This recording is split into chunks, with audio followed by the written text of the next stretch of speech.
দিচ্ছে যে উজু করার জন্য, উজু করার জায়গায় দিচ্ছে, সব উজু করতে আসছে, তখন উজু করে আবার সবাই রুমে চলে গেছে।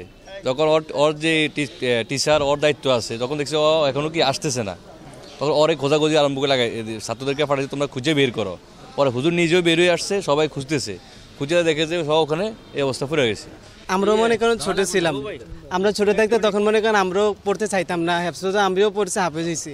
তবে অনেক সময় পড়তে মন চাইতো না, 2-3 বার আমিও পালাইছি, যেটা লজ্জার কথা বলার কিছু নেই। আর ওই বাচ্চা মানুষ 1.5 মাস আগে এই জায়গায় ভর্তি করছে, তো এর ভিতরে পালাই গেছে, পড়তে মন চায় না, ছোট মানুষ, এটা হতেই পারে। তারপর ওর গার্ডিয়ান ওকে দ্বিতীয়বার আবার আইনে দিয়ে গেছে, তো হুজুরা বলছে যে ওরা নিয়ে যান আপনারা, আমরা ওরা রাখতে পারবো না, কষ্ট হয়। তারপর ওর গার্ডিয়ান ওরা দিয়ে গেছে। তো এখন ওই কালকে রাত্রে হ্যাফসখানা মানি হয়েছে, একটু বেশি সেফটি দিয়ে রাখবে, এটাই স্বাভাবিক। তো ভোর রাতে উঠছে ছাত্ররা, ওঠার পরে ছাত্ররা ক্লাসে বসে গেছে উজু করে। আর উজু করার জন্য তো ছাড়তেই হবে, যতই আটকে রাখুক, উজু যা পেশা পায়খানা করার জন্য তো ছাড়তে হবে।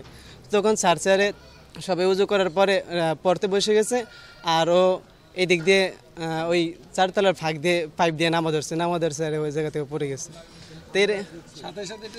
না, সাথে সাথে দেখতে পাই না, সবাই তো পড়তে বসছে, এই জন্য সাথে সাথে আর কিভাবে। বছর শেষের খুশি নগদে হবে বেশি। নগদ পেমেন্টে নির্দিষ্ট ক্যাটাগরির কেনাকাটায় 300 টাকা পর্যন্ত ক্যাশব্যাক।